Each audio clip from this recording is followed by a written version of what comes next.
What's going on, everybody? It's North Carolina Shooter. This may not be no big deal to some of y'all, but I had to show you this Blackhawk Sportster holster that I just picked up from Wal-Mart. Now, your Wal-Mart may have been selling these for a little while, but the only thing I could ever find at Wal-Mart that was close to decent was this Blackhawk holster here. It's just got the mag pouch, little clip on. You can actually flip this clip to this side and make it inside the waistband, but it doesn't work very well.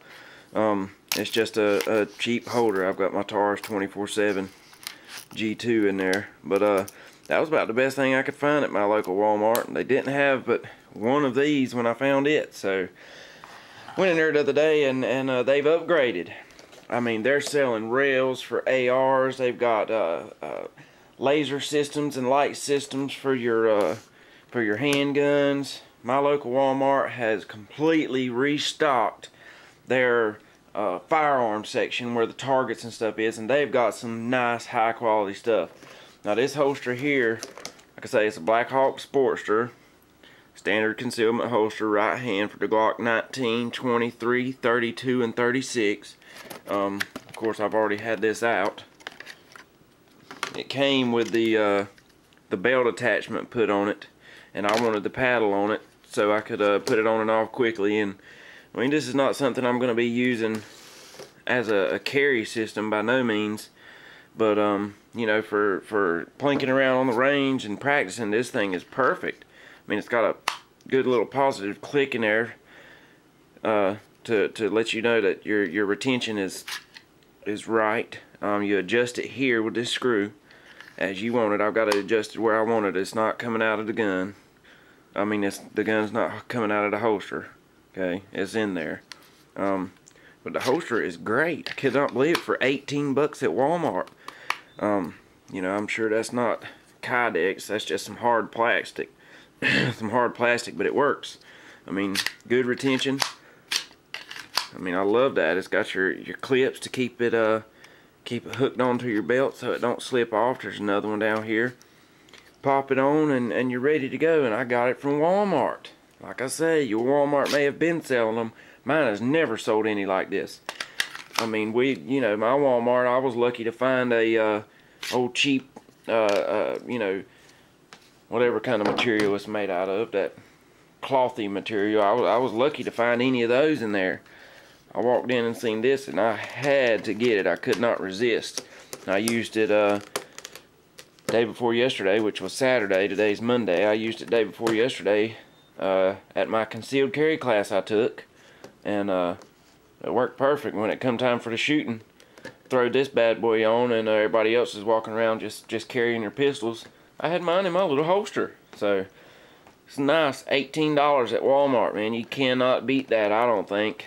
Little paddle holster, slip it right on, put your belt attachment on there, and wear it on your belt either way you want it. I mean, it's worth $18 for me. I'd have probably paid $25, $30 for this thing if I'd have seen it. You might not have, but around here these are not very easy to find. You have to order them. I don't mind ordering stuff. I'm still kind of old school in my mindset on the internet. Get a little nervous ordering things from places I'm not familiar with, but yeah, this is a nice holster. I want to show that to everybody. Got one more thing I want to show here. This is definitely not anything special. This was my very first handgun purchase. I've had it for quite a while now. I was not knowledgeable at all about handguns when I purchased this, so it's definitely not anything special, but this is what happens when you don't know what you're looking for. This is a Llama Micromax 380. There you go. And yes, it looks like a mini 1911 somewhat, but it's got some key differences from a 1911. It's small, and yes, it is loaded. I keep it loaded beside the bed on my wife's side with these Federal hollow points. If it's not loaded, what good is it? Can't do nothing with an unloaded gun except get shot. But ooh, I got it topped off. But like I say, this is nothing special. Looks similar to a 1911, but it's definitely not a 1911. It's got the grip safety. It can be cocked and locked. Okay, so I mean it's got a few ups to it. I polished the locking mechanism on top of the barrel here, whatever the term is for that. I polished that up, and I ended up having to come here. You probably can't see it, but you can see a little bit of the shine down in there. I ended up having to take a Dremel and go in this thing and really do some rounding off to that barrel, because it just had a real slight little curve for a feed ramp. I mean, nothing. I had to widen it out for the hollow points. It would not feed hollow points at all. You can see I've polished the barrel and stuff too. Just did this a couple weeks ago after some research. I ended up polishing the barrel. Like I say, I had to polish the frame too. You can see below the barrel in there. I doubt you can see it, but below the feed ramp on the barrel in there, I polished the frame up some too. And it will feed hollow points now. It'll shoot them pretty good. I do get a jam every once in a while, but not very often. I mean, it's a sweet shooting little gun. It does not lock back on the last round. These magazines, this is the magazine that came with it. It's in rough shape. Somebody's grinded this down. You can see there where they've been rubbing inside the gun there. It's real tight. Somebody grinded this down for some reason I'm not sure of, and I thought that was the reason why I wasn't locking back. Because if you know anything about firearms, that right there is where the magazine release catches, and it pushes up. The spring in the clip pushes the magazine release up to engage in this notch, hold the slide back on your last round. Well, I seen that had been rounded off somewhat. I said, okay, well, I'll get me a new magazine, and maybe it will hold the slide back.